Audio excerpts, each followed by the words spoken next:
am a beggar boy. I am a beggar boy. I am a beggar boy. Please give me paisa. Hello, ladies and gentlemen, brothers and sisters. My name is Vicky. 1991 ನಲ್ಲಿ ಒಂದು plane crash ಅಲ್ಲಿ ನಾನು car ಹೊರಟೋಯ್ತು. ಅದಾದ್ಮೇಲೆ ಜೈಪುರಕ್ಕೆ ಹೋಗಿ ಒಂದು duplicate ಕಾಲ್ ಹಾಕ್ಸ್ಕೊಳ್ಳೋಣ ಅಂತ 10 ವರ್ಷದಿಂದ ಡೊನೇಷನ್ ಕಲೆಕ್ಟ್ ಮಾಡ್ತಾನೆ ಇದ್ದೀನಿ. ಸಿಸ್ಟರ್, ನಿಮ್ ದುಡ್ಡನ್ನ ನೀವೇನ್ ಫ್ರೀ ಆಗಿ ಹಾಕ್ಬೇಡಿ, ದುಡ್ಡನ್ನ ಇಲ್ಲಿ ಹಾಕಿ ಅಡ್ರೆಸ್ನ ಇಲ್ಲಿ ಬರೀರಿ. ಅಡ್ರೆಸ್ ಬರೀದೇ ಇರೋ ಹತ್ರ ನಾನು ದುಡ್ಡು ಇಸ್ಕೊಳ್ಳೋದಿಲ್ಲ. ಯಾಕೆ ಅಂದ್ರೆ ನಾನು ಕಾಲ್ ಬಂದ ಮೇಲೆ ಭಾರತಕ್ಕೋಸ್ಕರ ಒಲಿಂಪಿಕ್ಸ್ ಅಲ್ಲಿ ಓಡಿ ನಿಮ್ ದುಡ್ಡನ್ನ ಬಡ್ಡಿ ಸಮೇತ ನಿಮ್ ಮನೆ ಅಡ್ರೆಸ್ಗೆ ಕಳಿಸ್ಬಿಡ್ತೀನಿ. ಹಲೋ ಬ್ರದರ್, ಏನ್ ಮಗ ನೋಡ್ತಾ ಇದೆಯಾ ಬೆಗ್ಗಾರ್ ತರ? Please give me amount. Sir, ಹೊಸ ನೋಟು 1000 ರೂಪಾಯಿದು ಬಂದಿದೆ, ಅದನ್ನ ಬಿಡಿ. 10 ಪೈಸೆ. 10 ಪೈಸೆ. ನೀನ್ ಯೋಗ್ಯತೆಗೆ ಪ್ಯಾಂಟು ಶರ್ಟು ಒಂದು ವೇಸ್ಟ್ ಕೊಟ್ ಬೇರೆ ಕೇಳು. Hello ladies and gentlemen. ನಿನ್ಗೆ ಯಾಕೆ ಕಾಲಾಯ್ತು? ಅದೇ ಬೆಳಗಿಂದ ಬಡ್ಕೊಂತಾ ಇದ್ದೀನಲ್ಲ, ಫ್ಲೈಟ್ ಕ್ರಾಶ್ ಅಲ್ಲಿ ಅಂತ. Excuse me ladies and gentlemen. ಇರು. ಯಾವ ವರ್ಷ? 1991.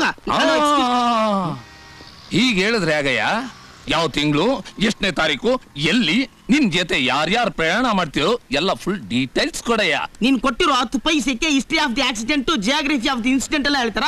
ಕೊಟ್ಟಿರೋ 10 ಪೈಸೆಗೆ ಏನ್ ಹೇಳ್ಬೇಕು ಎಲ್ಲ ಹೇಳಿದೀನಿ. ರೈಟ್ ಹೇಳೋ, ಓಡೋಗು. Hello, sorry for the disturbance. ನಾನ್ ನಿನಗೆ 10 ಪೈಸೆ ಹಾಕಿದ್ದೀನಿ ಅನ್ನೋ ಅಧಿಕಾರದಿಂದ ಕೇಳ್ತಾ ಇದ್ದೀನಿ. ಫುಲ್ ಡೀಟೇಲ್ಸ್ ಕೊಡು. ಲಕ್ಷ ಫೈನಾನ್ಸ್ ಕಂಪನಿಲಿ ದುಡ್ಡಿಟ್ಟವ್ರೆ, ಮೆಜೆಸ್ಟಿಕ್ ಅಲ್ಲಿ ಫುಟ್ಪಾತ್ ಮೇಲೆ ತಲೆ ಮೇಲೆ ಬೆಟ್ಟ ಹಾಕೊಂಡು ಸೆಟ್ಲ್ ಆಗ್ಬಿಟ್ಟವ್ರೆ. ಅಂತದ್ರಲ್ಲಿ ಕೊಟ್ಟರು 10 ಪೈಸೆಗೆ ಫುಲ್ ಡೀಟೇಲ್ ಬೇಕಾ? ತಗೊಳ್ಳೋ, ನೀನ್ 10 ಪೈಸೆನು ಬೇಡ, ಏನು ಬೇಡ, ಇದನ್ನ ತಗೊಂಡು ಎಗರ್ಕೊಳ. ಬೆಗ್ಗರ್ ನನ್ನ ಮಗನೇ. ರೈಟ್ ಹೇಳು. 10 ಪೈಸೆ ಹಾಕಿದ್ದಕ್ಕೆ 1 ರೂಪಾಯಿನ. I am a beggar boy. I am a beggar boy. You have to give me paisa. I am a beggar boy. ತಗೊಳಪ್ಪ, 10 ರೂಪಾಯಿ ತಗೋ, ಮರದ ಕಾಲ ಹಾಕ್ಸ್ಕೊಳಪ್ಪ. ತುಂಬಾ ಥ್ಯಾಂಕ್ಸ್ ಓಲ್ಡ್ ಮ್ಯಾನ್. ಬೇಗ ನಿಮ್ ಅಡ್ರೆಸ್ ಬರೆದ್ಬಿಟ್ಟು ಅಪ್ಪಿಟ ಬಿಡಿ. ಅಲ್ಲಪ್ಪ, ಬೆಳಗಿಂದ ಒಂದೇ ಕಾಲಲ್ಲಿ ನಿಂತ್ಕೊಂಡು ಒಂದೇ ಸಮನೆ ಭಿಕ್ಷೆ ಬಿಡ್ತೀಯಲ್ಲ, ಕಾಲ್ ನೋಯೋದಿಲ್ವೇನಪ್ಪ? ನೋವಾಗ್ಲೇಬೇಕಲ್ಲ ದೊಡ್ಡವ್ರೆ. ಅವಾಗ ಏನಪ್ಪ ಮಾಡ್ತೀಯಾ? ಹಿಂಗ್ ಚೇಂಜ್ ಮಾಡ್ಕೊಂಡು ಹಿಂಗ್ ನಿಂತ್ಕೋತೀನಿ. ಅನಾಥ ಸೇವೆ ಆಗೋಗ್ಬಿಟ್ನಲ್ಲಪ್ಪ. ಬೇಗ ಲೊಕೇಶನ್ ಚೇಂಜ್ ಮಾಡ್ಬೇಕು. ಹರಿಶ್ಚಂದ್ರ ಘಾಟ್ ಅಲ್ಲ.